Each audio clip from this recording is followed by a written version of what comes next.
Hay que imaginar por un momento una situación completamente hipotética. A ver. Supongamos que alguien abre una convocatoria, ¿no? Para reclutar personal para una misión que es, bueno, sumamente difícil. Ajá. Pero al llegar a la entrevista de trabajo, o sea, el panorama es desconcertante. No hay promesas de bonos de productividad, no existe un plan de contingencia corporativo y ni siquiera hay garantías de seguridad física. Eso suena a una pesadilla logística. Totalmente. De hecho, la advertencia explícita del reclutador es que las cosas se van a poner muy, muy peligrosas y que la hostilidad será básicamente la norma. Es una premisa que, francamente, va en contra de cualquier manual moderno de recursos humanos o, digamos, gestión de talento. Claro. Cualquier analista de negocios diría que con ese discurso inaugural, la tasa de retención de personal sería, nula. Sí, uno pensaría que todo el mundo saldría corriendo. Sin embargo, esa es la premisa exacta de las instrucciones que se relatan en uno de los textos históricos y religiosos más analizados. Las famosas instrucciones del capítulo 10. Exacto, las instrucciones que Jesús da a sus 12 apóstoles, documentadas en el Evangelio de Mateo. 0 letras pequeñas, 0 promesas de comodidad. Y ese es precisamente el núcleo de nuestra inversión de hoy. Me parece un punto de partida excelente. Vamos a desempacar un análisis fascinante realizado por el autor Adrián Cepeda, quien toma este texto milenario y lo examina no solo desde la teología, sino como un brutal y transparentísimo manual de liderazgo, psicología y misión. Y es fundamental establecer desde el principio que el enfoque de Cepeda despoja a esta narrativa de esa pátina de, historia inspiracional suave que a menudo se le da, ¿no? Sí, esa versión apta para todo público. Exactamente. Lo que tenemos frente a nosotros es un documento operativo.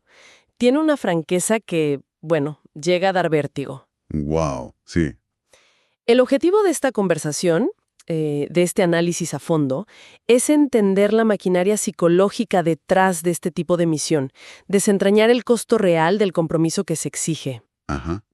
Y observar cómo el devocional de Cepeda crea un puente entre esta advertencia antigua y nuestra cultura moderna. Una cultura que, hay que admitirlo, tiene una profunda aversión a la incomodidad, ¿verdad? Totalmente. Huimos de ella a toda costa. Ok, vamos a desempacar esto.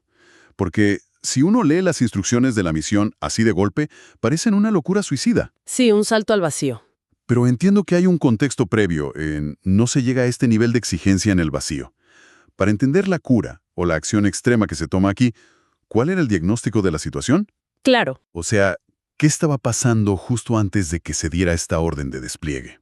Esa es la pregunta correcta, porque el contexto lo cambia todo. Justo antes de estas instrucciones de misión, el texto nos muestra a la figura central en constante movimiento. Capítulo 9, si no me equivoco. Así es. Es un escenario de muchísima fricción social.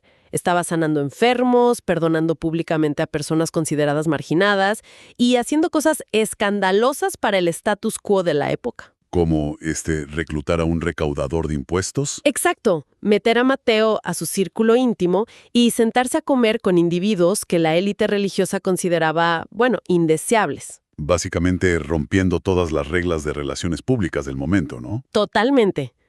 Pero en medio de esa controversia y ese movimiento frenético, el autor señala un momento de pausa crítica. Ajá. El texto describe que, al observar a las multitudes que lo seguían, hubo una reacción de profunda compasión. ¿Cómo los describe? Se describe a la gente como ovejas sin pastor, desamparadas y dispersas.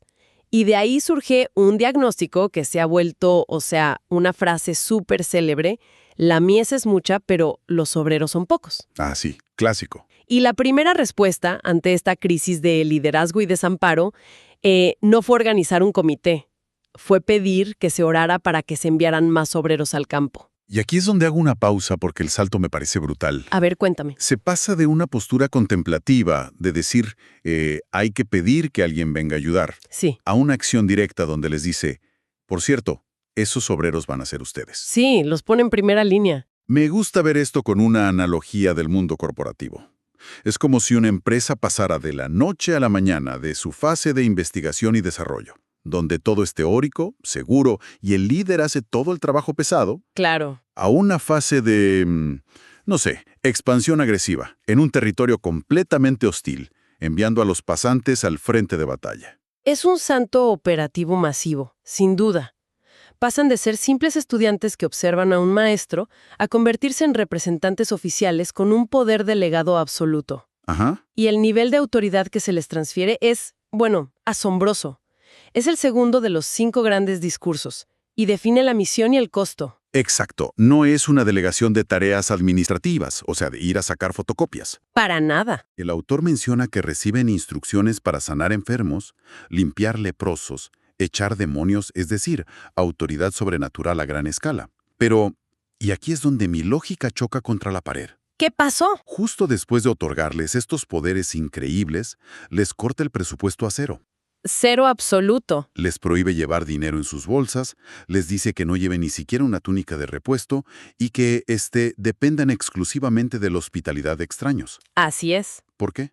O sea, si yo lidero una expansión crítica, me aseguro de que mi equipo tenga los mejores recursos logísticos posibles.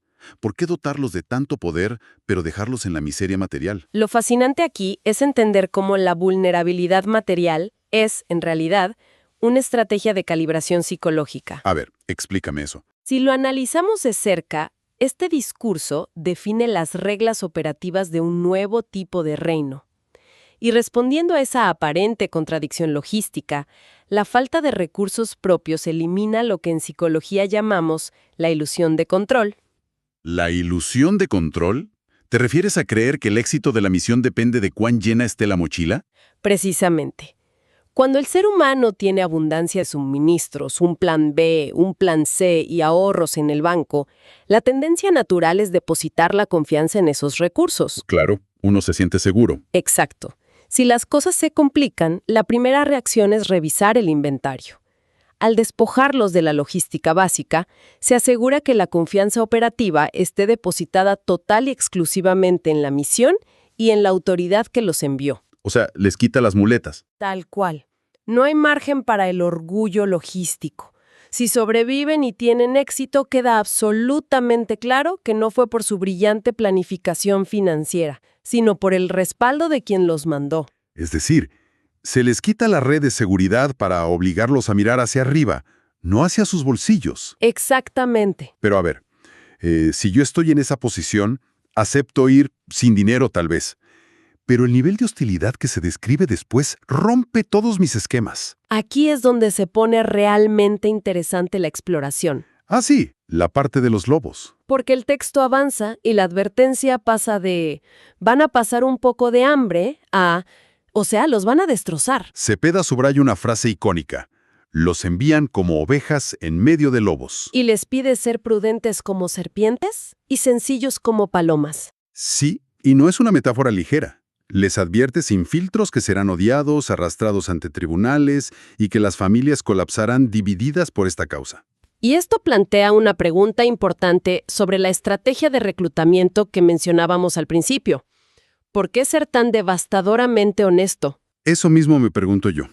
En un mundo donde todo se maquilla para venderlo mejor, no. Claro. Donde las empresas te muestran fotos de mesas de ping-pong en la oficina para ocultar que vas a trabajar 60 horas a la semana. El típico engaño corporativo. ¿Cómo puede funcionar esta estrategia de te van a odiar y perseguir?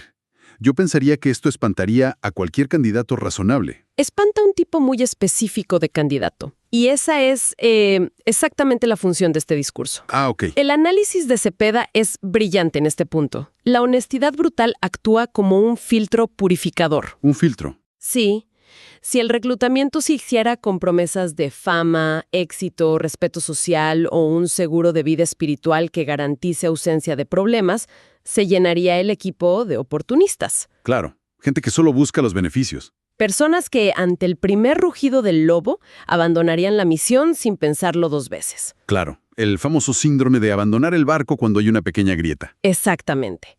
Al presentar el peor escenario posible desde el día 1, quien decide quedarse y dar un paso al frente, lo hace con una resiliencia preconstruida. O sea, ya saben a lo que van. Las expectativas no van a chocar contra la realidad, porque la realidad ya fue descrita en sus términos más crudos. Es una estrategia de retención de largo plazo. Formas un equipo inquebrantable porque ya aceptaron el costo más alto antes de empezar a caminar. Así es, no hay sorpresas. Tiene mucho sentido desde la perspectiva de crear un núcleo duro y comprometido. Pero leyendo más a fondo el análisis, me encuentro con algo que parece un error de edición en el texto original, o una bipolaridad total por parte del líder. ¿A qué te refieres? A ver, primero tenemos esta advertencia aterradora de los lobos y los tribunales.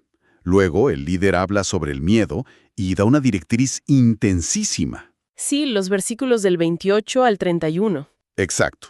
Dice, no teman a los que matan el cuerpo, más bien teman a aquel que puede destruir alma y cuerpo. O sea, la apuesta sube al máximo. Te dicen que el peligro es total. Ajá. Pero en el siguiente respiro, el tono da un giro de 180 grados y les asegura que hasta los cabellos de sus cabezas están contados y que su valor es incalculable como el de los pajarillos. Es un contraste enorme. Entonces, ¿qué significa todo esto? ¿Cómo se reconcilian estos dos extremos? Por un lado te dice que te van a destrozar los lobos y por otro lado que el cuidado de Dios es tan milimétrico que cuenta tus cabellos. Es una buena observación. Es como tener a un comandante militar implacable que te manda una misión suicida cruzando un campo minado, pero que al mismo tiempo es un padre sobreprotector que te arropa por la noche para asegurarse de que no pases frío. Jaja, es una gran analogía. Pero si conectamos esto con el panorama general de la filosofía del texto, descubrimos que no es una contradicción en absoluto, sino una recalibración maestra de la psique humana. A ver, desempaca eso. Cepeda enfatiza que la frase sobre los cabellos contados no es un simple adorno poético para suavizar el golpe anterior. Es una declaración masiva de soberanía. Ok. Lo que el líder está haciendo aquí es reestructurar la energía del ser humano, enseñando a qué se le debe temer realmente y en qué se debe confiar. Es lo que podríamos llamar la economía del miedo. La economía del miedo, explícame eso, suena súper interesante. El ser humano, por instinto, gasta toda su energía temiendo a lo inmediato y a lo físico. El dolor, la pérdida de estatus, el rechazo de la tribu o la muerte misma. Esos son los lobos que mencionábamos. Exacto, esos son los lobos. Ese miedo es paralizante y dicta la mayoría de nuestras decisiones diarias. Lo que el texto hace es decir, hey, estás temiendo a la amenaza equivocada. ¡Wow! Al introducir una perspectiva de eternidad, donde perder el cuerpo físico no es la derrota final, se le quita el monopolio del terror a los problemas terrenales. O sea, ¿desinfla el poder de la amenaza externa? Exacto. Y lo equilibra con la certeza de un cuidado absoluto. El mensaje profundo es, el Dios que te envía a este terreno hostil no lo hace con indiferencia. No es un burócrata distante que te ve como un daño colateral aceptable. Qué fuerte eso de daño colateral aceptable. Tu existencia está bajo una tensión tan microscópica y meticulosa que cada detalle tuyo, hasta un cabello que cae, está inventariado. Ese contraste es lo que produce valentía genuina. Claro, no es la ausencia de miedo. Para nada. La valentía aquí no es no tener miedo a los lobos, es saber que incluso si los lobos atacan el cuerpo, tu esencia y tu destino final están blindados por un cuidado superior. Me vuela la cabeza esa idea. Es la tranquilidad de saberse completamente conocido y sostenido en medio del caos absoluto. Es una paradoja hermosa. Y supongo que esta tensión, esta caminata sobre el alambre entre el riesgo total y el cuidado extremo, es lo que nos lleva a lo que el devocional define majestuosamente como la gramática del reino de Dios. Sí, llegamos al núcleo filosófico más denso del texto. Es el clímax del discurso y, paradójicamente, la parte más difícil de asimilar para la mentalidad moderna. Y no es para menos. El texto lanza una tesis que es un trabalenguas conceptual.